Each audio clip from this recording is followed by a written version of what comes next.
The South African Revenue Service requires all travelers entering or leaving South Africa to complete an online traveler declaration form.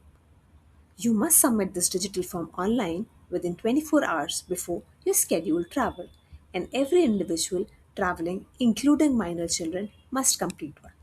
It can be done online as well as via an application. So let's find out how to do this. So the process is fairly simple. You don't have to do much. Just go to your Apple Store or Play Store and look for SARS South Africa. Search for that and download this mobile application with the SARS mobile e-filing. Once you have downloaded it, towards the bottom down, you will see traveler declaration as an option which you have to fill in for SARS travel declaration. There are two options here to declare everything fully or you have nothing to declare. Let's see when we have nothing to declare. It asks you for the mode of travel, which is air, the port, along with the mode of transport, that is international aircraft or private aircraft. Now, given I'm traveling with international aircraft, I'll just give in my flight number. Post that, it asks you for the traveler details, as in what kind of passport do you have, the passport number, along with the country, right? From where the passport is issued. The only problem with this application, which I find out, is that you don't have an option to do a keyword search to look for the country you have to select. And trust me, you have to select your country multiple times. So you just have to scroll through it, which will be a little bit time consuming. But overall, the questions that gets asked are quite basic. Then it asks you about your first name, your surname, right? Now everything is available on your passport. Just make sure it is matching that. Then your date of birth. Whatever date of birth is mentioned on your passport, make sure you're giving in the same date of birth because that will get checked during the immigration process.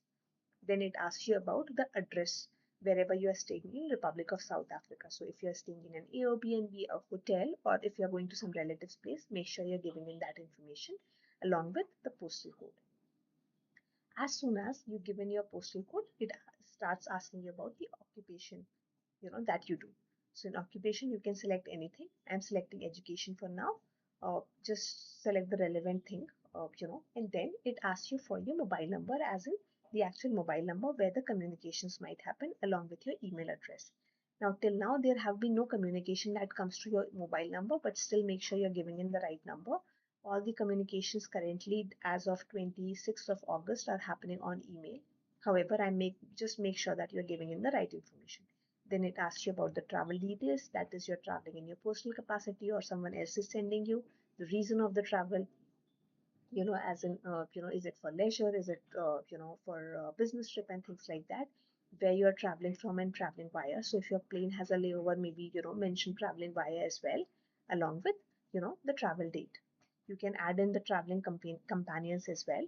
Now make sure you are adding this actually, given all the passports and all the information gets processed together. So if you are traveling, let's say I'm traveling in a group of two or a group of three, I will make sure that the other companion's passport, in terms of their names, the passport number, and everything gets, addressed. Then you click on next. Given we had nothing to declare, we'll just bypass everything. We actually don't have an option to declare anything in this. You don't have to pay any amount, so you can see zero. You just have to say yes, that I hereby declare that I'm providing the right information. You go to the capture screen. You just have to make sure that you are giving in the right capture, just to, tell the system that you're not a bot. Other than that, nothing else happens.